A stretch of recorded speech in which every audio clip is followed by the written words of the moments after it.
Hello friends, आप सभी का स्वागत है मेरे बीएड अड्डा चैनल पर। आज मैं आपको बीएड के paper gender school and society के बेहद ही महत्वपूर्ण टॉपिक वोमेन एडुकेशन के बारे में बताऊंगा, जिसे हम हिंदी में महिला शिक्षा कहते हैं। तो वोमेन एडुकेशन में हम लोग आज क्या क्या पढ़ेंगे। पहला है इंट्रोडक्शन, उसका परिचय, वो होता क्या है, उसके कंसेप्ट, उसके मीनिंग। उसके बाद हम लोग देखेंगे कि प्रॉब्लम्स और बैरियर्स क्या क्या, उसमें क्या क्या कठिनाई आती है, क्या दिक्कतें आती हैं जब वोमेन को जो एडुकेशन दिया जाता है उस टाइम पे क्या क्या दिक्कतें आती है, उसके बारे में देखेंगे। अगला देखेंगे हम लोग measures to reduce problem in India. तो वे वोमेन एडुकेशन में हम लोग जो प्रॉब्लम्स आते हैं उसको कम से कम कैसे किया जा सकता है हमारे भारत में, तो वो देखेंगे। तो इस टॉपिक से आपके 5 to 10 मार्क्स के क्वेश्चंस हमेशा आते रहे हैं। तो वीडियो के अंत तक बने रहें। चलिए देखते हैं वुमेन एडुकेशन के बारे में। इंट्रोडक्शन, परिचय, संकल्पना और अर्थ। वुमेन एडुकेशन, तो women's education refers to the level of schooling and knowledge acquired by females। तो वुमेन एडुकेशन का सिंपल सा मतलब ये है कि जो भी महिला जो स्कूल जाती है उस शिक्षा उससे अर्जित करने के बाद उनकी जो ज्ञान की जो स्तर है वो बढ़ जाती है। तो वुमेन एडुकेशन वही दर्शाता है उसके लेवल का। नेक्स्ट पॉइंट है, it undeniably important and very instrumental way to eliminate poverty and enhance national socio-economic development। जैसा कि हम लोग इसके पहले भी हम लोग क्या देखे थे, पैट्रियार्की देखे थे, जो मेल डोमिनेटिंग देखे थे, और एक फेमिनिज्म देखे थे। तो फेमिनिज्म में भी वही चीज़ था, बस यहाँ हम लोग वुमेन के एडुकेशन के बारे में जान रहे हैं। और वहाँ फेमिनिज्म में क्या था कि वुमेन्स का जो अधिकार है वो समान मिलना चाहिए मैन के अधिकार के मुकाबले में। बट यहाँ स्कूलिंग के बारे में दिया जा रहा है। बट जो पॉइंट्स है, जो पोवर्टी है, उसमें भी एलिमिनेट किया जा रहा था वुमेन्स को एडुकेट करने के लिए। यहाँ भी वही बताया जा रहा है कि किसी तरह से आप जो गरीबी है उसको कम करने के लिए क्या कर सकते हैं, ज़्यादा से ज़्यादा मात्रा में महिलाएं और जो लड़की है उसको पढ़ाने चाहिए, जिससे हमारा जो नेशन से, हमारा जो देश है उसमें सोशल, जो सामाजिक और जो आर्थिक है स्थिति है उसका विकास हो सके। अगला पॉइंट है, women play an prominent role in the cultural, social, political and economical life of a country. तो जो वुमेन एक तरह का जो रोल जो एक भूमिका निभाती है, जो कि कल्चरल में आपका काम करते हैं, जो भी आपकी सांस्कृतिक हो सकता है, सामाजिक हो गई, राजनीतिक होगी, और जो आर्थिक जीवन में जो प्रमुख भूमिका निभाती है वो कौन निभाती है, वुमेन निभाती है। नेक्स्ट है पॉइंट है, educated women are more likely to encourage a good education. जो पढ़ी लिखी औरत है वो जाहिर है कि जो एडुकेशन, अच्छा एडुकेशन है उसको प्रोत्साहित करेगी कि तुम यहाँ पढ़ो, अच्छे से पढ़ो, आप पढ़ने के बाद ज़्यादा कमा सकते हैं, आप देश के लिए अच्छा काम कर सकते हो, हमारा कंट्री डेवलपिंग से डेवलप बन सकता है। तो जब तक ये चीज़ जो माइनर चीज़ है, मेजर चीज़ है, जैसे कि वुमेन के एडुकेशन भी एक मेजर प्रॉब्लम से जो कि दिक्कतें आती है जिसमें, and inspire compassionate values into their own children in education to her wider family। इसके कारण क्या होता है, तो लोगों को क्या करे, इंस्पायर करते हैं, प्रेरित करते हैं, हम लोग प्रोत्साहित करते हैं। तो प्रोत्साहित करते और जो दयालु मूल्य है उसको हम लोग प्रेरित करने का एक अधिक संभावना रखते हैं कि जो दयालु लोग हैं वो प्रेरित होंगे। यहाँ तक समझ में आया। अगला पीपीटी देखते हैं हम लोग। तो अगला टॉपिक था प्रॉब्लम्स और बैरियर्स ऑफ वुमेन एडुकेशन। जो महिला शिक्षा है उसमें क्या क्या समस्याएं, क्या क्या बाधाएं आती है। पहला है पोवर्टी। पोवर्टी सबसे बड़ा प्रॉब्लम है। अगर आप औरत को पढ़ाएंगे नहीं तो गरीबी नहीं है होगी, मतलब गरीबी होगी। होता क्या है, घर में फैमिली मेम्बर्स होते हैं, तो एक मेल होता है एक फीमेल, जिसे बोल सकते हैं हस्बैंड वाइफ है। तो मेल को कंसीडर किया जाता है वो इनकम ला के देगा, वो मेनली घर संभालेगा, घर का खर्चा जो है वोमन अर्न करेगा। और फीमेल जो है, फीमेल अर्न नहीं करेगी, वो घर का काम, बच्चों की देखभाल का काम, ये सब काम करेगी। अगर दोनों लोग अर्न करते हैं तो दोनों लोग अर्न करते, जो पैसा इनकम है घर का वो बढ़ेगा, और बढ़ेगा तो इससे क्या होगा, हमारी जो स्थिति है, हमारी जो कंडीशंस है, हम लोग का रहन सहन है वो बदलेगा। तो ये कब होगा, जब आप वुमेन को क्या दोगे, एडुकेशन दोगे, तो गरीबी कम होगी, और हमारा जो बीपीएल, जो बिलो पॉवर्टी लाइन है के लोग जो है वो कम से कम होंगे, और हम लोग अबव पॉवर्टी लाइन से ऊपर हो जाएंगे। नेक्स्ट पॉइंट है लॉन्ग डिस्टेंस टू स्कूल। जैसे कि क्या होता है, एक माध्यमिक होता है, एक उच्च माध्यमिक स्कूल होता है, तो सरकार ने एक नियम बना के रखे हैं कि इतने किलोमीटर के अंदर आपके एक एक क्या होगा, माध्यमिक स्कूल होगा, और इतने किलोमीटर के रेडियस में आपका उच्च माध्यमिक स्कूल होंगे। तो होता क्या है, कहीं कहीं स्कूल वहाँ टीचर नहीं होते, स्टूडेंट नहीं होते, तो वो स्कूल बंद हो जाता है, जिसके कारण क्या होता है, महिलाओं को या जो लड़की है, लड़की है, उसको, उस छात्रा को स्कूल का जो डिस्टेंस है, जो दूरी है, वो बहुत ज़्यादा लंबी हो जाती है, जिसके कारण वो स्कूल जाने में सक्षम नहीं होती है, due to various safety issues of a women. जैसा कि जानते हैं कि वायलेंस होते हैं उनके साथ, वायलेंस के साथ साथ उनके साथ मतलब बोल सकते हैं कि सिक्योरिटी नहीं है उनकी, ना सेफ्टी है ना ही सिक्योरिटी है। आए दिन आपके रेप या फिर हैरेसमेंट के केसेस आते रहे हैं। अगला पॉइंट है वायलेंस। तो जो हिंसा होती है, इसके कारण से वुमेन एडुकेशन में भी एक कठिनाइयों का सामना करना पड़ता है। नेक्स्ट है child marriage and early pregnancy.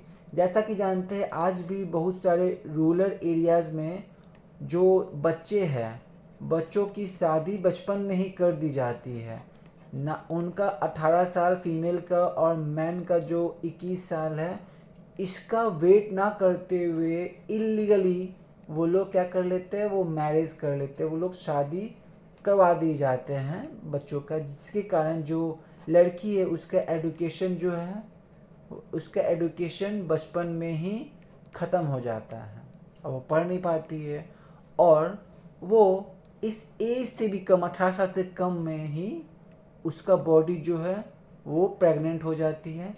Pregnant होने के कारण क्या होता है, उसका जो डेवलपमेंट है, जो फिज़िकल डेवलपमेंट जो रिक्वायर्ड होता है प्रेगनेंसी के लिए, मेंटल जो आपका, कि हाँ एक मन मनोवैज्ञानिक तरीके से या फिर मानसिक तरीके से वो स्थिर हो गया है कि हाँ भाई अब हमको, हमारा समय आ गया, हम प्रेग्नेंट हो जाएंगे, बट ये नहीं होता है। वो मेंटली भी प्रिपेयर नहीं रहती है, फिजिकली भी नहीं रहती है, और इकोनॉमिकली भी नहीं रहती है, कि घर में पैसों की तंगी है फिर भी ये नहीं देखा जाता है, वो प्रेग्नेंट हो जाती है। तो ये चीज़ एक प्रॉब्लम होती है। और प्रेग्नेंट हो गई, अगर मान लीजिए उसके एडुकेशन का जो पढ़ाई लिखाई है वो 18 साल तक, मतलब 18 साल तक क्या होता है, +2 होता है, और वो प्रेग्नेंट भाई उसका प्रेग्नेंट 16 साल ही हो गया, तो मान लीजिए अगर वो 10th भी कर लेती है तो वो 12 तक नहीं पढ़ पाएगी, 12 तक नहीं पढ़ पाए तो उसका एडुकेशन तो बस 10 मैट्रिक की तक ही होगा। तो मैट्रिक तक होगा तो उसका एडुकेशन तो अधूरा ही रह गया, इनकम्प्लीट बोल सकते हैं। तो उसके हिसाब से अगर मान ली जॉब भी करते हैं तो जैसा एडुकेशन होता है उस बेसिस पे सैलरी भी मिलेंगे, तो फिर आप अब पॉवर्टी लाइन कैसे जाएंगे, सैलरी फिर कम मिलेंगे। Lack of education facilities. जो स्कूलें हैं वहाँ पे बहुत सारी फैसिलिटीज़ नहीं होती है, जैसे कि सबसे पहला लाइब्रेरी जो है, बुक पढ़ने के लिए वो नहीं रहती है, तो बुक से अलग अलग किताब पढ़ेंगे कैसे। उसके बाद जो साइंस के लेबोरेटरीज़ होती है, लेबोरेटरीज़ जहाँ हम एक्सपेरिमेंट्स करते हैं फिजिक्स केमिस्ट्री बायोलॉजी के, वो नहीं होती है, जिससे हमारा थ्योरी में ही संतुष्ट होना पड़ता है, प्रैक्टिकल्स होते नहीं हैं, और प्रैक्टिकल्स नहीं होते तो हमारी जो रुचि है वो कम होने लगती है। अगला पॉइंट है जेंडर इन इक्वालिटी। जो लिंग है उसमें क्या असमानता देखा गया है कि मेल डोमिनेटिंग है, हर काम मैन को ही दिया जाता है। मैथ्स में जो भी पढ़ने वाला होता है लड़का मोस्टली मेल ही कंसीडर किया जाता है, और फीमेल टीचर भी अगर क्लास में आती है तो वो ज़्यादातर अपना फोकस जो है वो मेल चाइल्ड के ऊपर करती है। तो ये थोड़ा जेंडर इक्वालिटी होता है, आपकी टीचर साइड से भी स्कूल के मैनेजमेंट के साइड से भी ये इनइक्वालिटीज़ देखा गया है। अगला पॉइंट है सोशल कल्चरल फैक्टर्स। तो हमारे जो सांस्कृतिक और बहुत सामाजिक जो ये कारक है ना, वो भी एक बड़ा ही महत्वपूर्ण है फैक्टर्स है वुमेन एडुकेशन के लिए। क्योंकि हमारा समाज कभी कभी जो पिछड़ा समाज है वो ये सोचता है कि लड़की को ज़्यादा पढ़ाना नहीं चाहिए, वो अगर कमाएगी भी तो वो हमारे लिए नहीं अपने ससुराल के लिए कमाएगी, तो इसीलिए उसको पढ़ाने लिखाने में ज़्यादा खर्च नहीं करते हैं। वो ये सोचते हैं कि हमारा बेटा ही हमारा एक कंधे का सहारा रहेगा, बेटी तो पढ़ाई है वो चली जाएगी। ऐसा हमारे जो सामाजिक और जो कल्चरल एक तरह से रोल है उसके बेसिस पे ये माना गया है। नेक्स्ट है इश्यूज ऑफ सेफ्टी।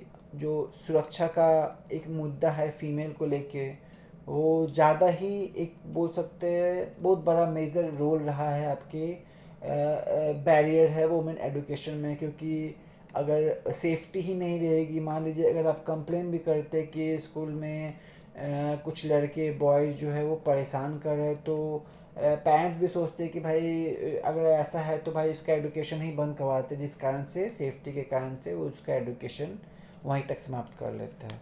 तो यहाँ तक समझ में आ गया होगा।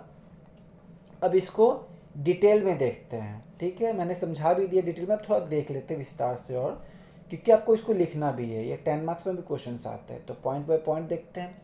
Poverty even it's education is free of cost. जैसा कि हमारे भारत देश में एडुकेशन जो है आर्टिकल के अंदर आता है, जिसमें हमने +2 तक एडुकेशन जो है वो फ्री ऑफ कॉस्ट देने का अधिकार है।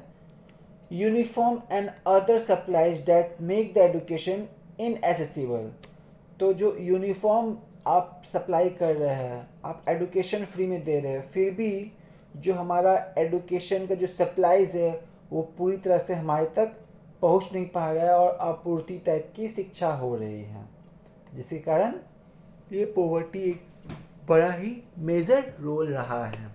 नेक्स्ट पॉइंट है इसी में लॉन्ग डिस्टेंस टू स्कूल। जैसे मैं बताया कि girls are at the increase risk of experience violence और हैरेसमेंट इन सोसाइटी। जैसे कि बहुत ज़्यादा अगर दूरी बहुत ज़्यादा ही होगी तो जो आपके रोड एरिया रोड साइड पे है वहाँ बहुत सारे आवारे लोग रहते हैं, जो रोड छाप टाइप के लोग होते हैं, स्टूडेंट्स होते हैं, या फिर जो कि लड़की को पीछे से तंग करते हैं, उसे छेड़ते हैं, उसका सम्मान नहीं करते हैं, और वो आपका स्कूल भी काफ़ी दूर है, जिस कारण से ये चीज़ रूरल एरिया पे ज़्यादा देखा गया है। अगला पॉइंट है violence. Once arriving to school girls may face various forms of violence. जैसे ही लड़कियां स्कूल जाती है उस समय में बहुत अलग अलग तरीके से लड़कियों को अत्याचार या फिर एक तरह से बोल सकते हैं वायलेंस जो उसे देखा गया है, हिंसा उसे झेला गया है लड़कियों द्वारा at the hands of teacher. आपके चाहे तो वो शिक्षक के द्वारा हो, या फिर आपके जो दोस्त हैं, या फिर बहुत सारे अन्य व्यक्ति जो कि हमारे स्कूल इन्वायरमेंट में रहे हैं। If parents find out the school is not safe. अगर हमारे पेरेंट्स, हमारा जो परिवार है, उनको पता चल गया कि हमारा स्कूल जो है वो एक तरह से सेफ़ नहीं है, सुरक्षित नहीं है उनके बेटियों के लिए, तो वो उस स्कूल के लिए जाने के लिए मना कर देंगे, स्कूल से उसका नाम भी कटवा देंगे।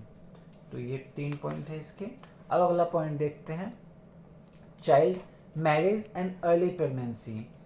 Child marriage are almost always force to drop out of school. जैसे ही बच्चों का अगर शादी, बाल विवाह, जिसे हम लोग बाल विवाह कहते हैं चाइल्ड मैरिज को, तो अगर बच्चा का जो शादी है वो अंडर एज पे कर दिया जाता है, अंडर अप्रोप्रिएट एज जो आपका है लीगल एज जो है गर्ल्स और मैन, गर्ल्स और बॉयज़ का, गर्ल्स का 18 ईयर्स एंड बॉयज़ का 21 ईयर्स जो है, अगर आप उससे पहले कर देते हैं तो वैसे ही वो घर परिवार गृहस्थी ये सब में बिजी हो जाएगी, वो एडुकेशन फिर उसके लिए संभालना जाहिर नहीं हो पाएगा, क्योंकि वो वैसे ही बर्डन, घर के बर्डन से ही वो संतुष्ट नहीं हो पा रही है, उसे टाइम नहीं मिलेगा पढ़ने का, तो स्कूल भी छुड़ा दिया जाता है।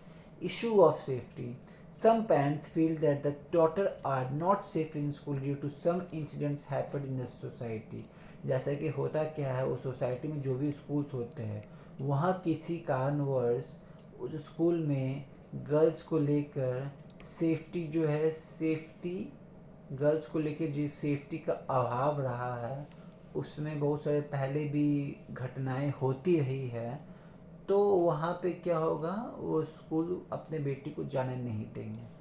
नेक्स्ट पॉइंट है जेंडर इनइक्वालिटी, जो लैंगिक है उसमें असमानता भी होती है। Girls are often kept home, girls को जो है ज़्यादातर घर पे रखा गया है। From school to help with family care and homework, तो जो स्कूल से फिर आती है तो वो अपने परिवार का ख्याल रखती है और होमवर्क का कार्य करती है। तो ये एक तरह का जेंडर इनइक्वालिटी आ गया है।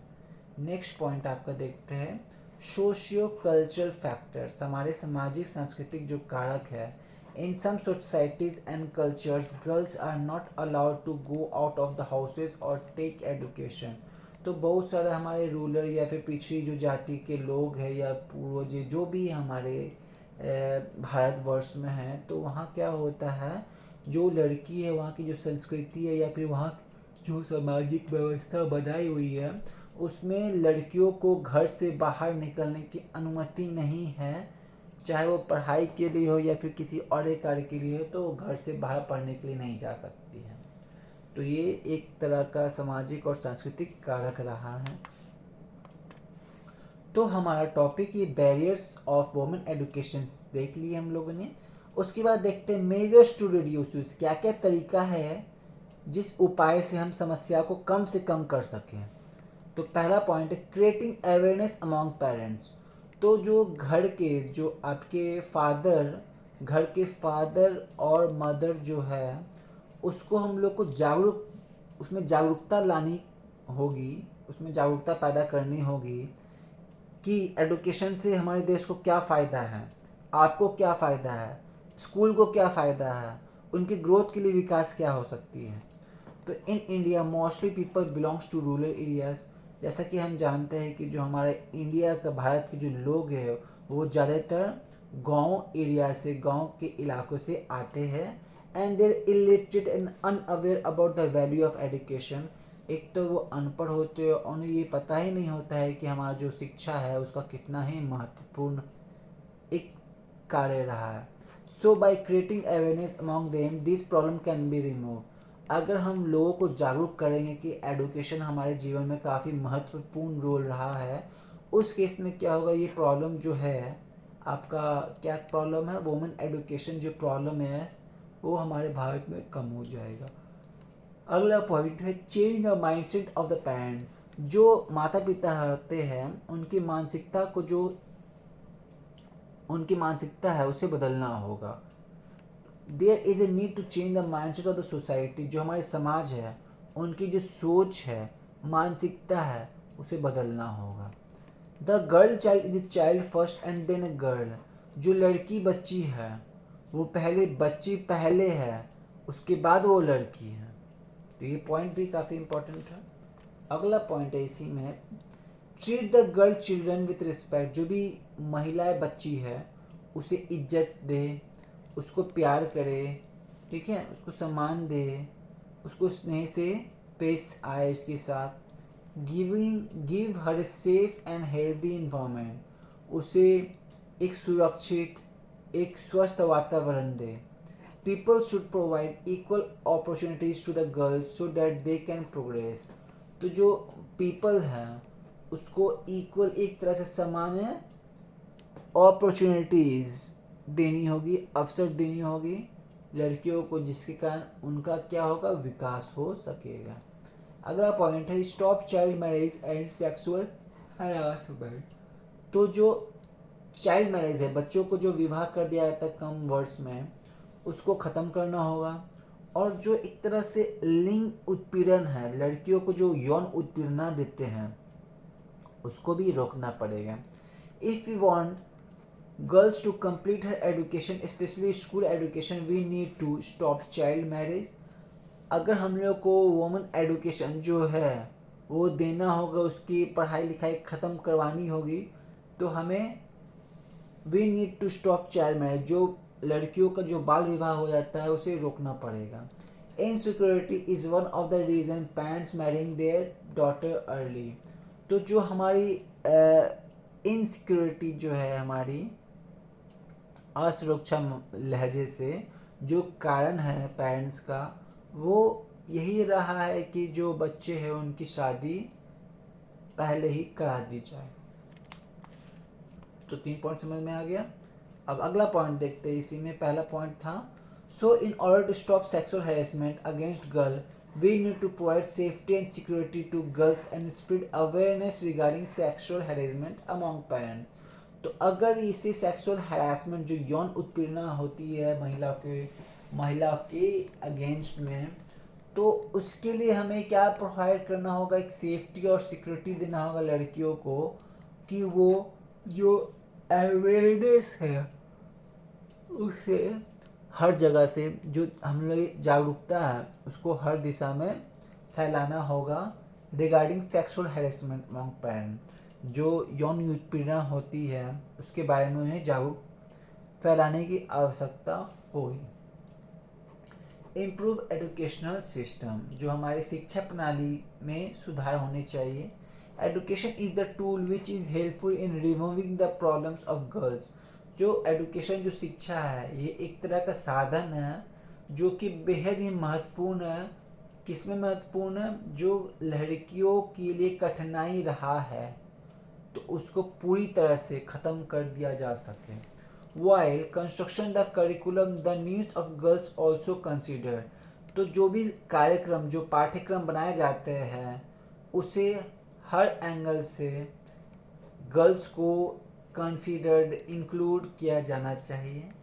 There should be proper facilities and opportunities provided to girls so that the achieve their goals. तो गर्ल्स को जो है अच्छी तरह से फैसिलिटीज़ देनी होगी और जो भी तरह से अपॉर्चुनिटीज, अवसर होंगे वो देनी होगी, जिसके कारण वो अपना लक्ष्य को हासिल कर सके। तो 4 पॉइंट समझ में आ गया। अब 5वां पॉइंट है, प्रोवाइड इक्वल अपॉर्चुनिटीज़। तो समान अवसर प्रदान करना चाहिए। Both boys and girls should be provided equal opportunity in every field whether it is at home और वर्क प्लेस। तो जो भी उसको अवसर मिल रहा है वो हर एक फील्ड में वो अपना अवसर प्रदान करे, और जब ज़रूरी हो तो वो रहे। There should be no discrimination in any field regarding the gender. तो लिंग में कोई जो डिस्क्रिमिनेशन होता है, जो पार्शलिटी होती है, भेदभाव किया जाता है किसी भी फील्ड में हो, वो जेंडर के रिगार्डिंग में। अगला पॉइंट है इसी में, प्रोवाइड इक्वल जॉब अपॉर्चुनिटीज़। तो जो महिलाएं हैं और जो पुरुष है वो दोनों को समान नौकरी का अवसर प्रदान करना चाहिए। Support women leadership and give them an opportunities. तो महिला की जो लीडरशिप है उसके हम लोग को समर्थन देना चाहिए, उसे समर्थन देना चाहिए और उन्हें अवसर देना चाहिए। Provide and make law for women's political participant. उसे हम लोग को जो आपकी लॉ है, कानून जो है, उससे बनानी चाहिए। किसके रिस्पेक्ट में? जो महिला की जो राजनीति, जो पॉलिटिकल है, जो राजनीतिक जो भागीदारी है, उसको इसमें जोड़ना चाहिए।